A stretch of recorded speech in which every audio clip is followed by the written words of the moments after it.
This is the first video of the introductory chapter of our linear optimization course.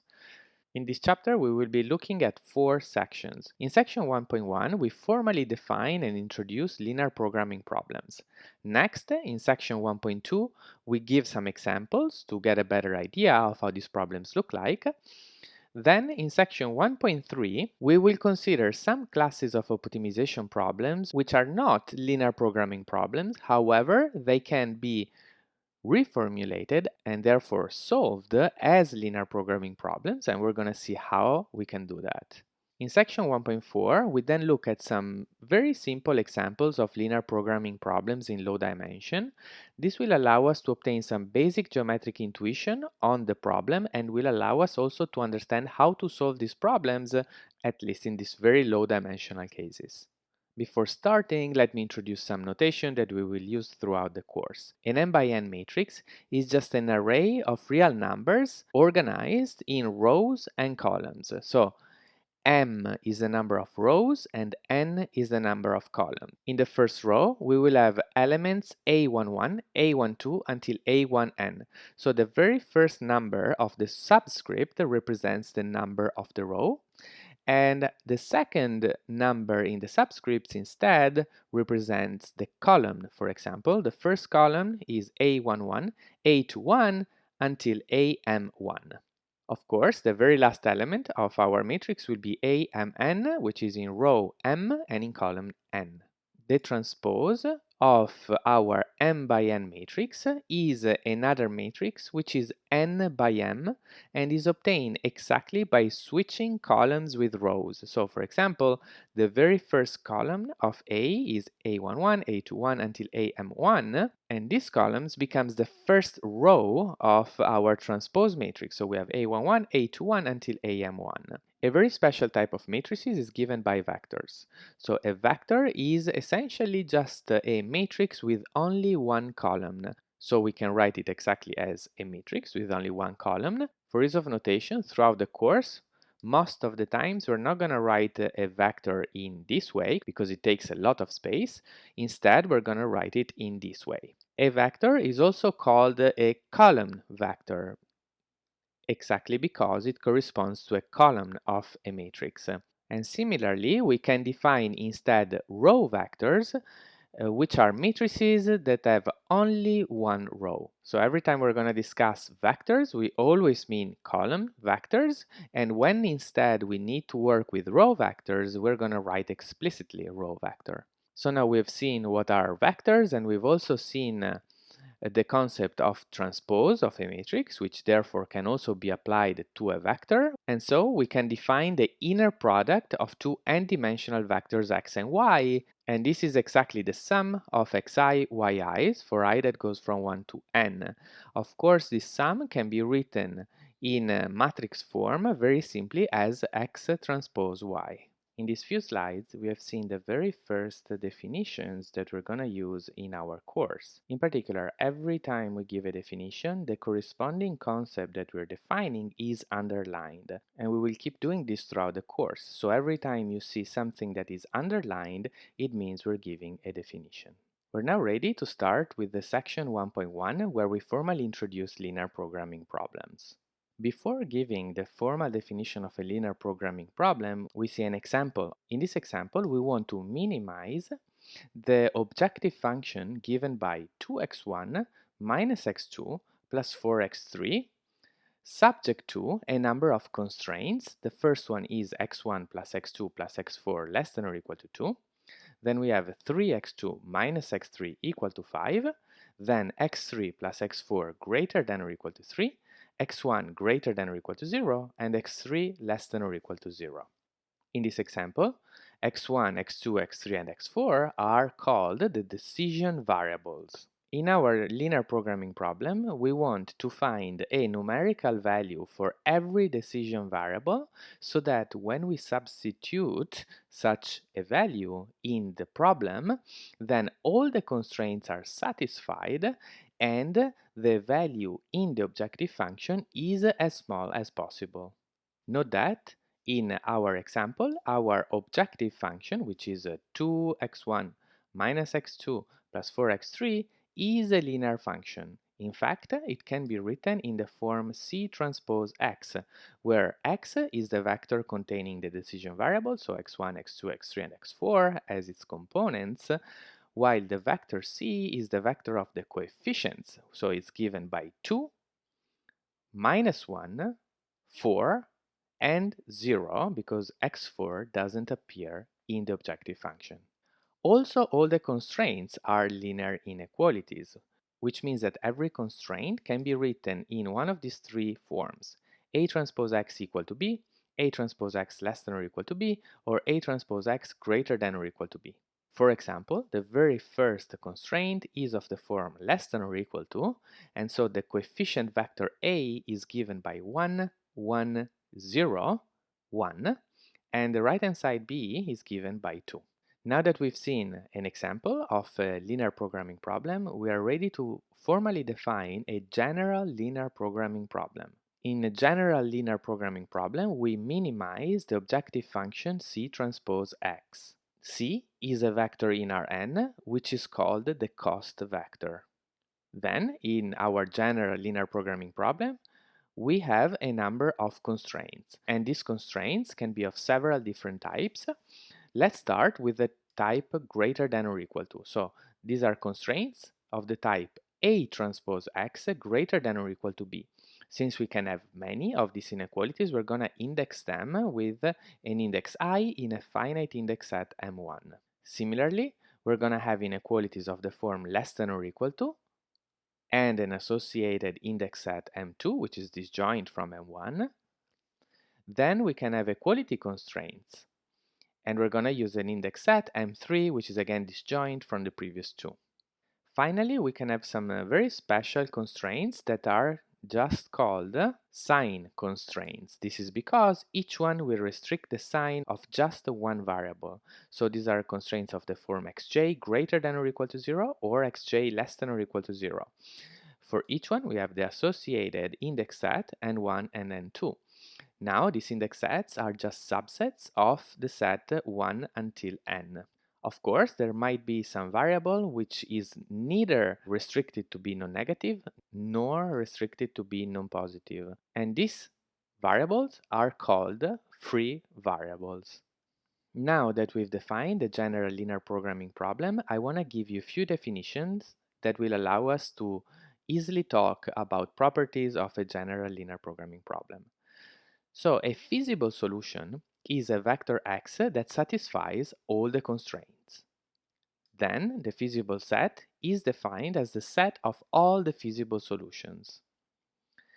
If the feasible set is empty, the problem is said to be infeasible.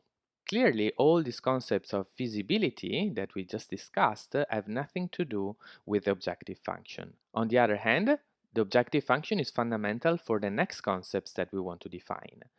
So the cost of a feasible solution x is C transpose x, and an optimal solution to our general linear programming problem is a feasible solution, let's say x star, that minimizes the objective function. And formally, this can be written as C transpose x star less than or equal to C transpose x for every feasible x.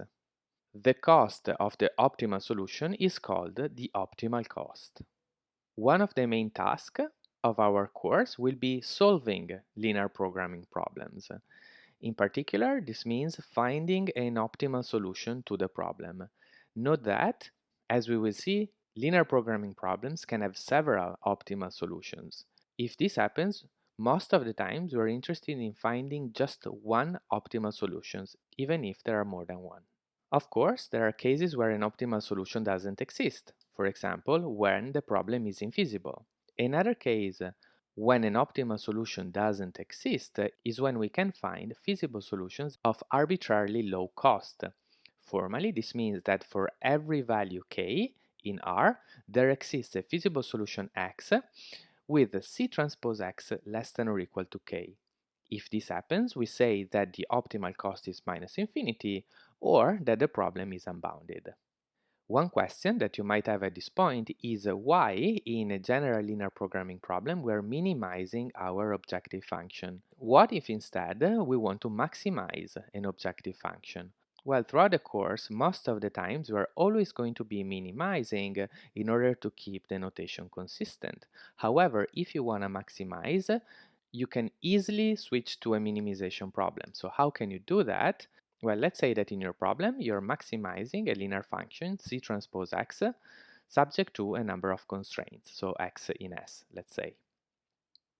What you can do is instead minimize minus C transpose X subject to the same set of constraints. You will see that the optimal solutions of these two problems are exactly the same. However, the optimal cost will be flipped in sign. So that's why in this informal equality, I am adding a minus in front of this problem here. In the definition of a general linear programming problem, we have seen that we can have different types of constraints. Now we're going to see that we really just need only one type of constraints, namely the constraints of the form A transpose X greater than or equal to B. So the other type of constraints that were in the definition were the equality constraints, the inequality constraints with the opposite direction, and then the sign constraints on the variables, both the non-negativity and non-positivity form. So how can we model all these type of constraints using only constraints of the form greater than or equal to? Well, this is very simple really. In fact, for equality constraints, we can just split it into two separate inequality constraints, one of the form less than or equal to, and one of the form greater than or equal to.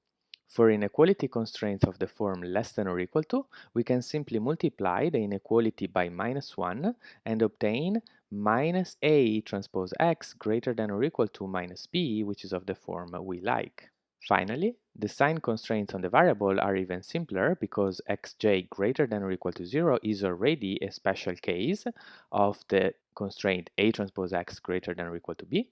And finally, xj less than or equal to 0 is a special case of A transpose X less than or equal to B, which you already learned how to deal with.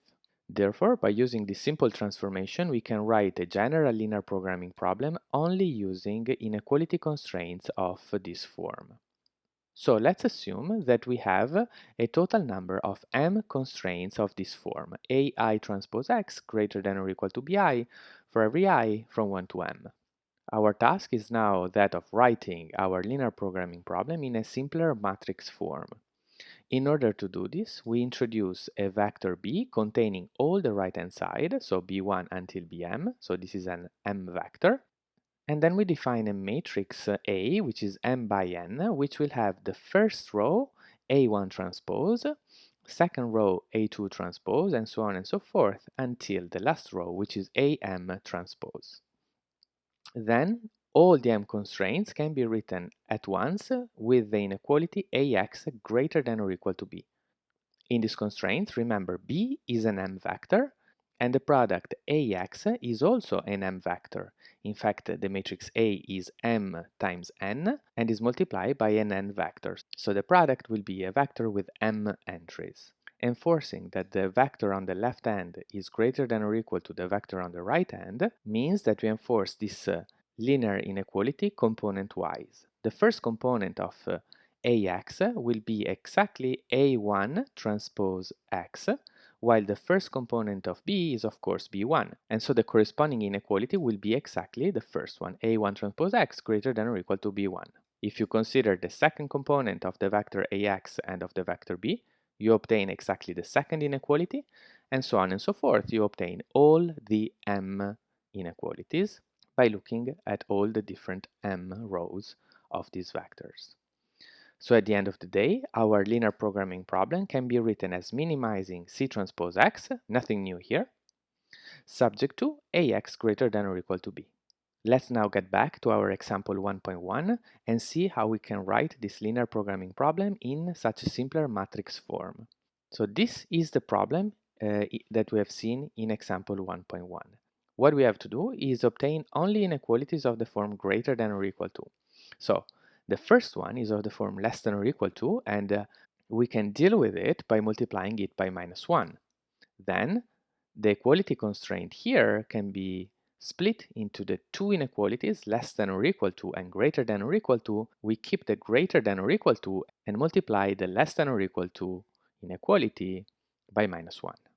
Then the inequality x3 plus x4 greater than or equal to 3 requires no change, and neither does x1 greater than or equal to 0. Finally, x3 less than or equal to 0 should be multiplied by minus 1. On the right, you can see now what we have obtained. Now we're ready to define our vectors c, a, and b. In particular, our cost vector c will have entries 2, -1, 4, and 0. In fact, here it is. Next, let's see how we construct the matrix A and the vector B. So the first row of A will have a -1, -1, 0, because there's no x3, and -1. And the first component of B will be -2. And so on and so forth. You can construct all the remaining rows of A and components of B. So far, we have defined a general form linear programming problem, and then we have seen how it can be written in a simpler form with only inequalities of the type greater than or equal to. Next, we're going to focus on a different type of form of linear programming problem, which is called the standard form, and this form will be crucial throughout this course. So let's give immediately the definition. A standard form linear programming problem is a problem like this one. We minimize C transpose X, as always, subject to AX equal to B and X greater than or equal to 0. So as you can see, we have all the variables are required to be greater than or equal to 0, and all the remaining constraints are equality constraints.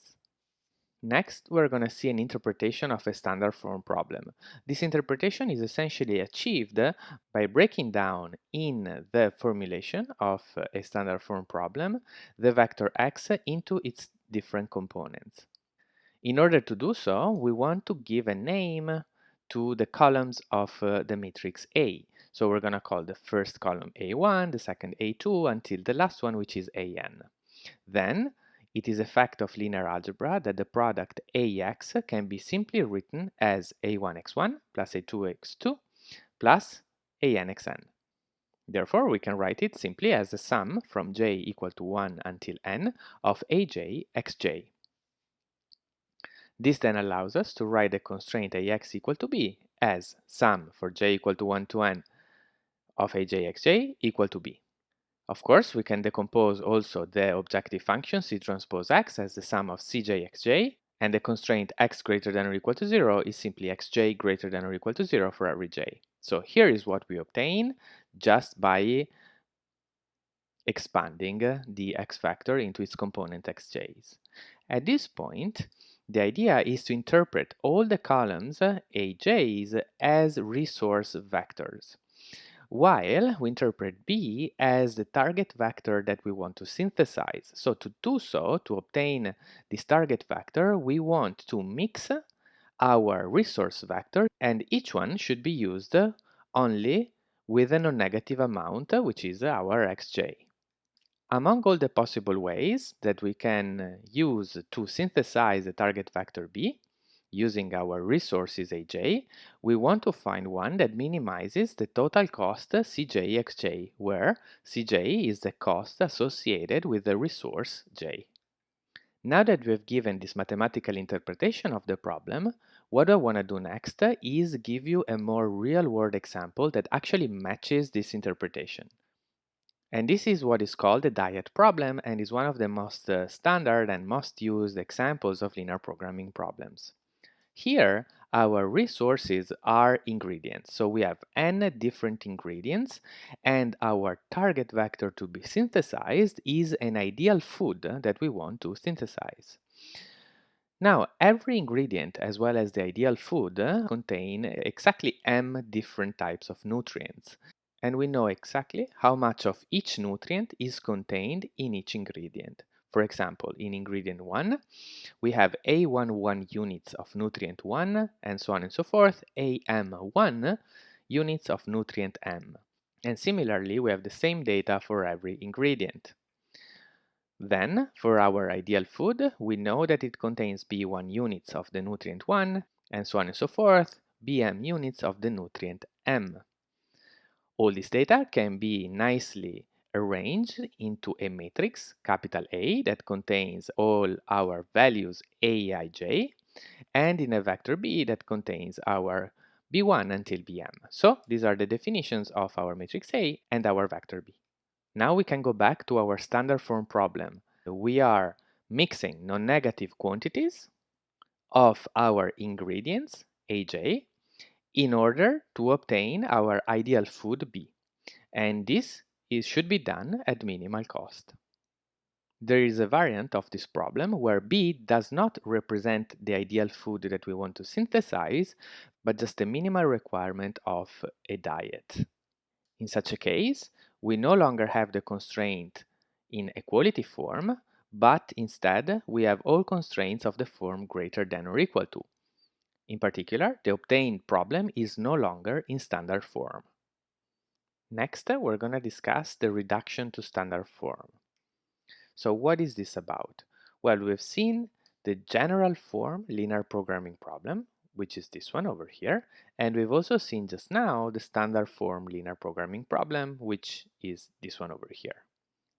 Clearly, the standard form problem is just a special case of the general form problem. In fact, the constraint ax equal to b can be written in this form, so using the index set M3, and the non-negativity constraints can be written using the non-negativity constraints xj greater than or equal to 0, where we set n1 to be exactly the set of all indices from 1 to n. Next, we will see that actually also the converse is true. Every general form linear programming problem can be written in standard form. So what do we have to do? We have to take our general form linear programming problem and obtain an equivalent linear programming problem in standard form. This will be very important for us because thanks to this result, we will only need to develop algorithms that solve linear programming problems in standard form. The way you should think about this is that you have an algorithm, let's say a code in your computer that can solve problems in standard form. If instead your boss then gives you a linear programming problem in general form, then you are able, with a nice transformation, to transform it into standard form, then use your code to find an optimal solution, and then this optimal solution can be interpreted back in your original problem so that you can give to your boss back an optimal solution to his general form linear programming problem. So what do we really have to do in this transformation? Well, the equality constraints, of course, are no problem. We can directly write them in a standard form problem. However, we have to eliminate somehow the inequality constraints, both those of the form greater than or equal to and those of the form less than or equal to. And then, what about the single variables? Well, non-negativity of these variables is fine. We can definitely just keep it in the standard form problem, but we have to deal with the variables that are required to be non-positive and with the free variables, which, if you remember, are the variables that are neither required to be non-negative nor required to be non-positive. So then this is our laundry list. First, in point A, we want to eliminate the non-positive and free variables, and then in point B, we want to eliminate the inequality constraints. So let's start with the elimination of the non-positive variables. So these are the variables xj for j in n2, which appear in our formulation with xj less than or equal to 0. Well, this is very simple because we can just replace every variable xj of this type by minus a new variable xj prime. On this new variable, we impose the sign constraint xj prime greater than or equal to 0, which of course is equivalent to asking that the original variable is less than or equal to 0. Next, we can focus on eliminating the free variables. This is a little bit more complicated, but the idea is somewhat similar. Every real number xj can be written as the difference of two non-negative numbers. For example, let's say we want to write down minus 5, then minus 5 can be written as a 0, which is non-negative, minus the non-negative number 5. Therefore, we represent every free variable xj as the difference of two non-negative variables, which we denote by xj plus and xj minus. So essentially, we want to replace xj with xj plus minus xj minus. And on these two new variables, we impose non-negativity. So xj plus is greater than or equal to 0, and xj minus greater than or equal to 0. So in this way, we have fully dealt with the variables that were not supposed to be non-negative in our general form linear programming problem. Next, we can focus on the inequality constraints. There are two types of inequality constraints we have to deal with, those of the form less than or equal to and those of the form greater than or equal to. So let's start with the less than or equal to. So in our general form problem, we have, let's say, an inequality constraint like this one. The idea is to transform it into one equality constraint, which is of course allowed in a standard form problem, and we're going to do this by adding just one new variable that represents the slack between bi and this sum. This new variable is called si, that stands for slack. So instead of writing this original constraint, we write same left-hand side plus si equal to bi with si greater than or equal to 0. Similarly, we can also deal with the inequality constraints of the form greater than or equal to. The only difference is then here we should have a minus si, because in general here the left hand will be larger than the right hand. So to achieve equality, we need to remove a non-negative quantity si. In this case, si is called a surplus variable. It's simple to see that the rules that we have introduced so far allow us to transform any general linear programming problem into a standard form problem. Let's see an example. Let's say that our general form linear programming problem is the one over here, and we want to transform it in standard form problem, and I claim that the obtained problem is the one below. So how do we get there? So first, in the original problem, we already have x1 greater than or equal to 0. However, x2 is a free variable. Therefore, we replace the variable x2 in the original problem with x2 plus minus x2 minus, which are two new variables required to be non-negative.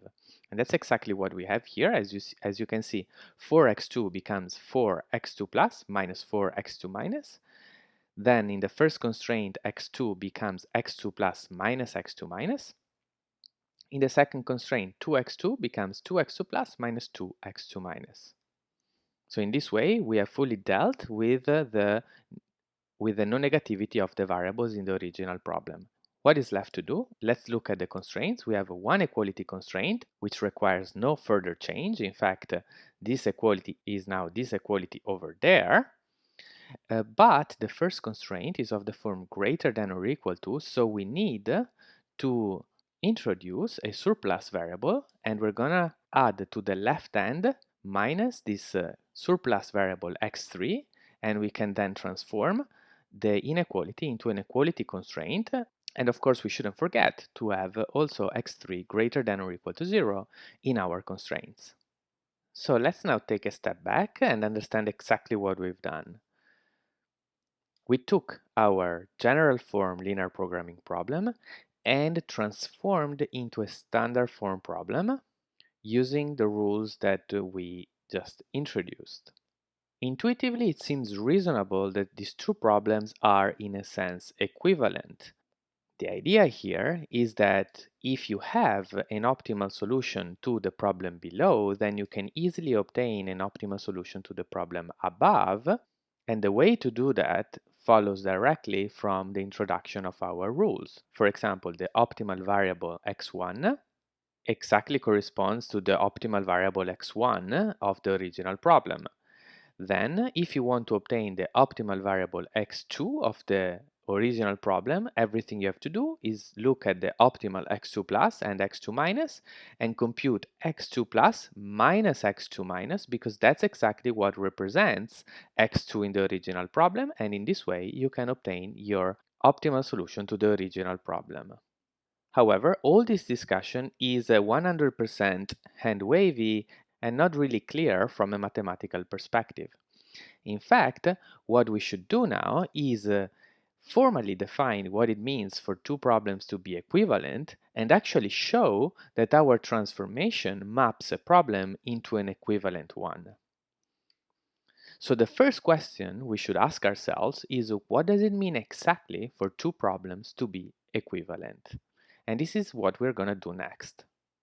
The definition of equivalency that we introduce now doesn't work only for linear programming problems, but for more general minimization problems. In fact, later on, we're also going to use it for problems that are not linear programming problems. So let's say that we have two problems, pi1 and pi2. Everything I'm asking you is that these are two optimization problems where we are minimizing. Even though everything I'm going to tell you now works for this general type of problems, I really want you to keep in mind as you're running example linear programming problems. And actually, you should think of pi1 and pi2 to be exactly the two problems in the example that we have just seen. Then pi1 and pi2 are said to be equivalent if either they're both infeasible or they have the same optimal cost. So this is a very simple definition of equivalency, and it might be a little bit surprising because what we discussed so far in our intuition behind equivalence is how to go from an optimal solution to another. And this definition has nothing to do with optimal solution, and it only talks about optimal costs. But you should now realize that this definition is not really useful for us. So think again about our example where your boss gives you problem pi1 in general form and he wants you to solve it. And in order to do so, you transform it into your standard form problem pi2 and solve it with the code that you have available only for standard form problems. Now, if you want to check that these two problems are equivalent using this definition, you see this kind of makes no sense because you need to check, let's say in the case where they're both feasible, that they both have the same optimal cost, which requires you to solve separately pi1 and pi2. In particular, you have to solve pi1, which is exactly what your boss told you, and so your transformation to pi2 is really useless. And so you're at square one, because just to check that pi1 is equivalent to pi2, you have to solve pi1, find its optimal cost, and at that point you don't need pi2 at all because you've solved the problem that your boss asked you to solve, and you don't need this equivalency at all. That's why what we're going to do next is obtain an equivalent definition of equivalency, which is easier to check. Here's our lemma. Pi1 and pi2 are equivalent if and only if both these conditions apply. So, condition 1 tells me that for every feasible solution to pi1, there exists a feasible solution to pi2 with cost equal or lower. Secondly, for every feasible solution to pi2, there exists a feasible solution to pi1 with cost equal or lower. So these two conditions are very similar, they're just symmetric because everything you have to do is flip pi1 with pi2 and you obtain the other condition. One thing that seems a bit strange in this lemma is this or lower.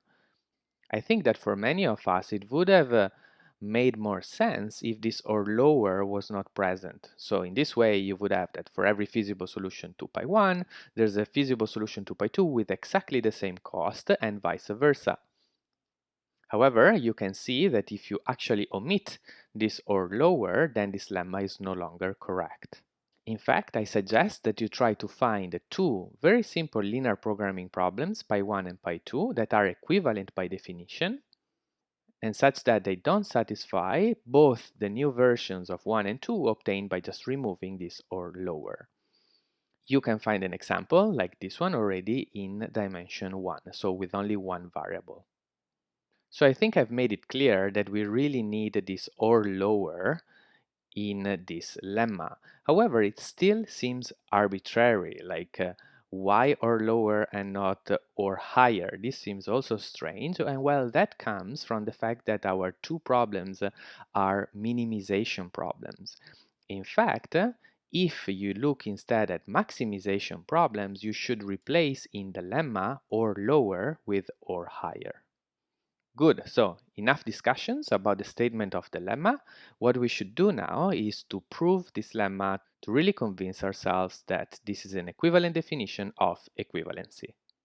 In this lemma, we have to prove an if and only if. Therefore, let us first prove the direction from left to right. We're assuming that pi1 and pi2 are equivalent, which by definition means that they're either both infeasible or have the same optimal cost.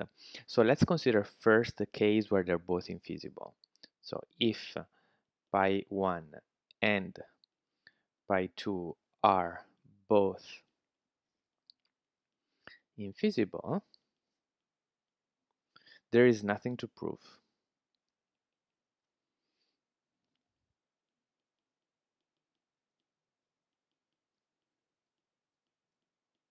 Why? Because, well, we should be proving 1 and 2 above, but 1 asks that for every feasible solution to pi1 something happens, and 2 for every feasible solution to pi2 something happens, but since neither of these conditions apply, there's nothing to prove.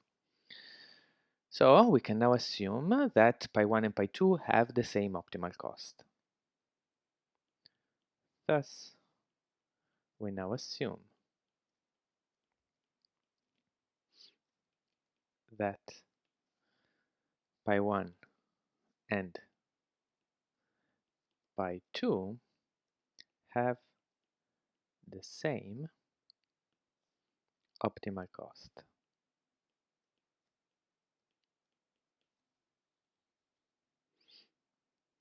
So we have to show 1 and 2. To prove 1, we need to show that for every feasible solution to pi1, there exists a feasible solution to pi2 with cost equal or lower. Well, we can just pick the optimal solution to pi2. Of course, it will always have a cost equal or lower than any feasible solution to pi1. This is because, of course, pi1 and pi2 have the same optimal cost. So let me write it. So 1 holds because the optimal solution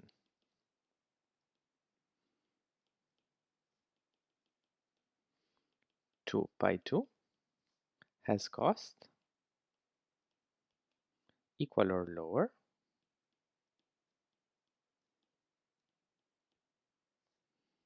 than every feasible solution to pi1. And of course, 2 holds symmetrically.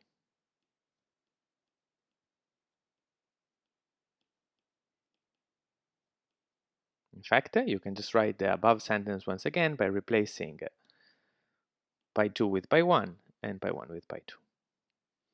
Great, so we have shown the implication from left to right. What we have to do now is to prove the reverse implication. So here we're assuming that 1 and 2 hold, and we have to show that pi1 and pi2 are equivalent, meaning that they're both infeasible or they both have the same optimal cost. So let's start with the case where pi1 and pi2 are both infeasible. In this case, of course, we're done, and therefore we can, in the remaining part of the proof, assume that at least one of them is feasible. And without loss of generality, we can assume that pi1 is feasible. Let me write it down. If pi1 and pi2 are both infeasible, we are done.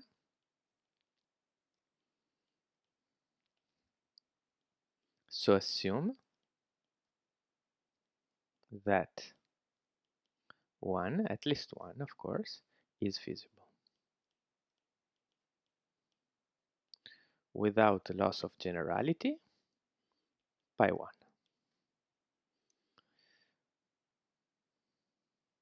So the first thing to notice is that also pi2 then will be feasible. And this is because of condition 1 that says for every feasible solution to pi1, there exists a feasible solution to pi2 that satisfies some condition. So in particular, it tells me that there exists also a feasible solution to pi2, and so pi2 is also a feasible problem. So 1 implies that also pi2 is feasible.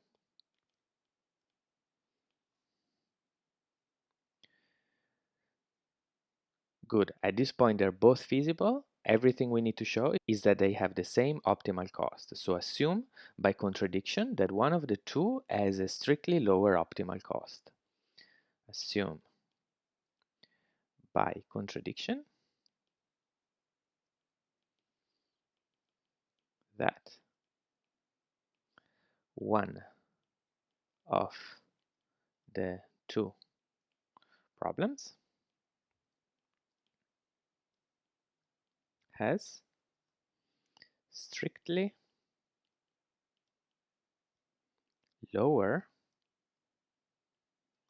optimal cost than the other. Again, without loss of generality, we can assume that it is pi 1.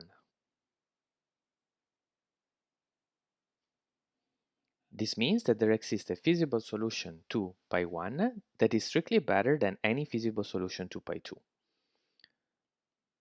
Then there exists, let's say, x star feasible to pi 1 with cost strictly lower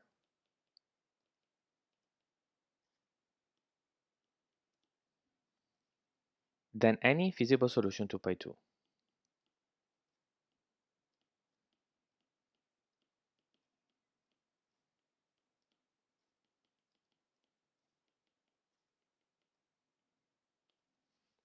But this contradicts 1.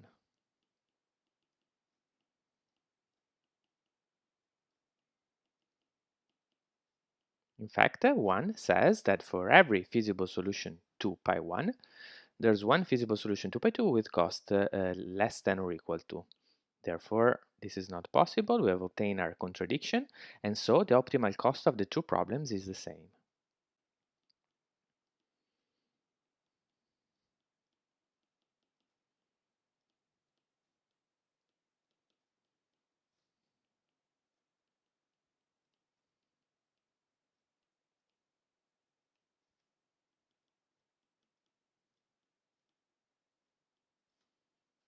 Let me just make sure it's clear why we can argue that the optimal cost of the two problems is the same. Well, we prove this by contradiction, because by contradiction we assume the opposite, which is that one of the two problems has strictly lower optimal cost, and then we found the contradiction. So this concludes our proof, because that's exactly what we had to show in the definition of equivalency. Let's now get back to the slides. Great, now that we've proven our lemma, we definitely have a better understanding of equivalency, and we also have a nice way of checking that two problems pi 1 and pi 2 are equivalent. Everything we need to do is check condition 1 and 2. So let us get back to our example 1.4, and we call the original general form linear programming problem pi 1, and instead the standard form problem that we obtain will be called pi 2. What I want to do now is convince ourselves that these two problems indeed are equivalent. Before getting to the proof, let's just look at a couple of examples. In the first condition of the lemma, we're looking at any feasible solution to pi 1, and we want to obtain one of pi 2 with cost equal or lower. So, for example, if we have the solution x1, x2 equal to 6 minus 2, you can check it's a feasible solution to the problem pi 1, and we can obtain a corresponding feasible solution to pi 2 which has exactly the same cost. To do this, we just need to follow once again the idea that allowed us to introduce the standard form problem in the first place. So x1 remains exactly x1, so 6 remains exactly 6, and then x2 in the standard form problem is replaced by x2 plus minus x2 minus. And since minus 2 is negative, our idea was to write it as 0 minus plus 2, and this is why in the corresponding standard form solution we have 0 and 2. Finally, in the standard form problem we also have x3, and x3, remember, was exactly the slack of the first constraint. If we plug in the values of x1 and x2, we have 6 minus 2, so 6 minus 2, that's 4, greater than or equal to 3. So the surplus in the left hand is 1, because 4 is 3 plus 1. So the component x3 should be equal to 1. Now you can check that this vector is feasible for pi2, and you can also check that it has exactly the same cost that the solution 6 minus 2 had in the problem pi1.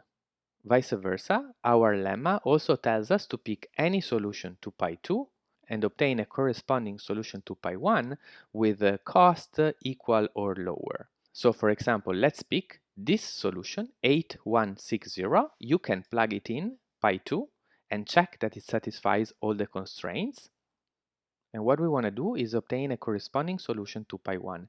Again, we're going to follow our intuition. So x1 is 8 and is exactly the x1 equal to 8 in the new solution. Then x2, once again, is simply x2 plus minus x2 minus. So 1 minus 6 is minus 5, and here is our minus 5. Now x3 is just a surplus variable, so we just drop it. We have already fully written our new solution to pi1. Now you can check that 8 minus 5 is indeed feasible to pi1. Furthermore, it has the same exact cost that the original solution had in the problem pi2. Note that in these two simple examples, we obtain a feasible solution with exactly the same cost. But as I already told you, this is not always possible for equivalent problems. At this point, we can formally show that problems pi1 and pi2 are indeed equivalent using our lemma. And what we're going to do is not very different from what we've done in these two numerical values that we have just seen. So let's get to it. In this observation, we want to use the lemma to prove that the two problems in the example 1.4 are equivalent, and these two problems are pi1 and pi2, which for our convenience are written here in the statement. So we use the lemma.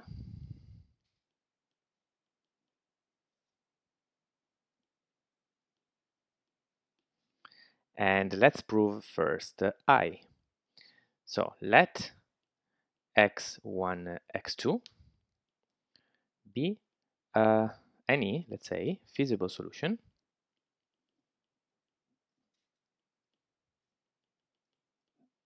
to pi1. And now we want to define the feasible solution to pi2. And we're going to use exactly the intuition that allowed us to construct pi2 in the first place. So we define x2 plus as x2 or 0. So x2 if x2 is greater than or equal to 0, and 0 if x2 is negative. On the other hand, x2 minus is defined as 0 if x2 is greater than or equal to 0, and minus x2 if x2 is negative. Finally, we also have to define x3, that is the missing variable in pi2. So we also define x3 as the surplus variable of the first inequality of pi1. So that's exactly x1 plus x2 minus 3. With this definition, we should note immediately that x2 plus minus x2 minus is equal to x2 as we wanted in the first place. Now we have to check two things: that the obtained vector is feasible to pi2 and that the cost is less than or equal to the one of the original solution. So let's start with feasibility. The vector x1, x2 plus x2 minus and x3 is a feasible solution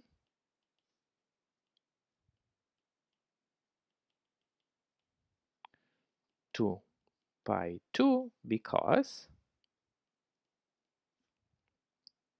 so let's first start with, well, the first constraint of pi2.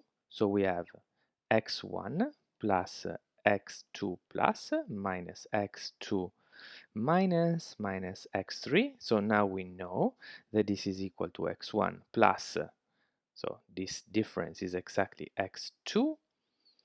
And then minus, we replace x3 with its definition, which is x1 plus x2 minus 3. And now x1 simplifies, x2 simplifies, and this is exactly equal to 3, as it should in the constraint. What about the second constraint? We have 3x1 plus 2x2 plus minus 2x2 minus, and this is equal to 3x1 plus 2x2, which equals 14 because of the feasibility of x1, x2 in the problem pi1. Finally, by definition, we have that all the variables x1, x2 plus, x2 minus, and x3 are greater than or equal to 0. Good, so we checked that the solution is feasible. What about the cost? The cost of x1, x2 plus, x2 minus, and x3 is 2x1, I'm just copying here, plus 4x2 plus minus 4x2 minus, which is equal to, again, 2x1 plus 4x2, which is exactly equal to the cost of x1, x2.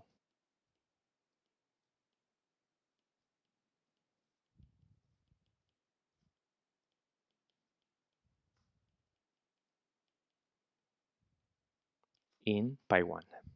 This concludes the proof of point 1. Let's now focus on 2.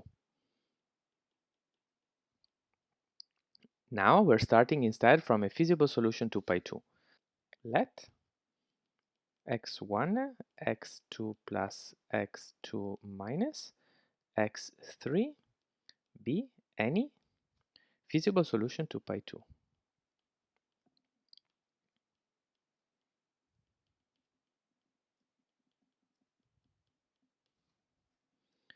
We now have to define the corresponding solution to pi1. So x1 is always the same, so we only need to define x2, which is of course x2 plus minus x2 minus. And then we check feasibility. So the vector x1, x2 is a feasible solution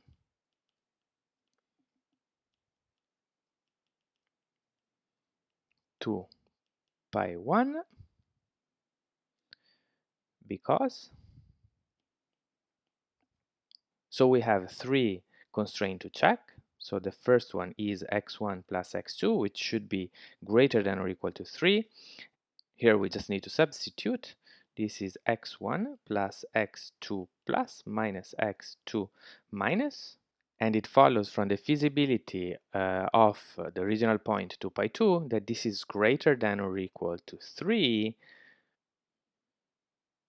where we are using the fact that x3 is greater than or equal to 0. Then the second constraint is 3x1 plus 2x2. Again, we substitute, that's 3x1 plus 2x2 plus minus 2x2 minus, and this is equal to 14, again, directly from the feasibility to pi2. And finally, x1 greater than or equal to 0 for the same reason. We only have to now analyze the cost of x1, x2.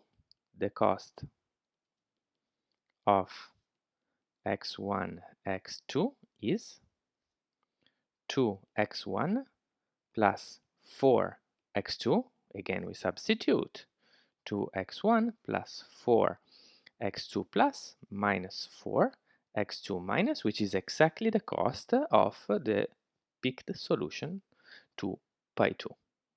So hence equal to the cost of x1, x2 plus, x2 minus, x3. And this concludes the proof of this observation. Before getting back to the slides, let me just notice that In this proof, we always obtain a new solution with cost equal to the cost of the previous solution, so both in here, in point 2, and in point 1 as well. While in general, to prove equivalency of two problems, it can happen that you obtain a solution with cost less than or equal to, as in the statement of the lemma. To prove equivalency of a given general form linear programming problem and the corresponding standard form problem obtained with our technique, you can always obtain a solution with the same exact cost.